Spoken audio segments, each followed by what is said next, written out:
सुलक्षणा सावंत हांणी घातिल्ल्या मानहानी याचिकेक अनुसरून खासदार संजय सिंग हांणी शुक्रारा हजर रावचे असो आदेश दिवचलच्या दिवाणी न्यायालयान दिल्लो. मात हे सुनावणेक संजय सिंग हजर रावंक नात. गोंयांत खवदळ घातिल्ल्या कॅश फॉर जॉब घोटाळ्यांत सुलक्षणा सावंत हिचो हात आसा असो आरोप खासदार संजय सिंग हांणी दिल्ली घेतिल्ले पत्रकार परिशदेंत केल्लो. ह्या आरोपाची दखल घेवन सुलक्षणा सावंत हिणें संजय सिंग हाचे आड दिवचलच्या दिवाणी कोर्टात याचिका घालून 100 कोटी रुपयांचो मानहानीचो दावो केल्लो. सुलक्षणा सावंत हिणें घातिल्ल्या मानहानी याचिकेवेली फुडली सुनावणी आतां 24 जानेराक जातली खंय.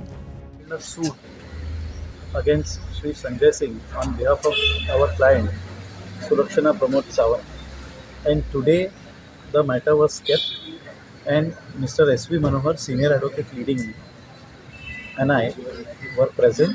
We were pressing for an injunction restraining the defendant from making any defamatory statements.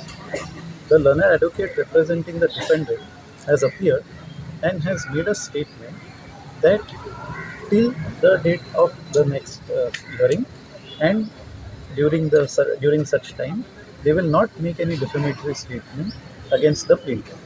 This has been recorded by the court, and now the next date is kept on 24th of January 2020. The defendant has sought time to file a reply. Thank you. Gomantak TV खातीर reporter Tukaram Sawant.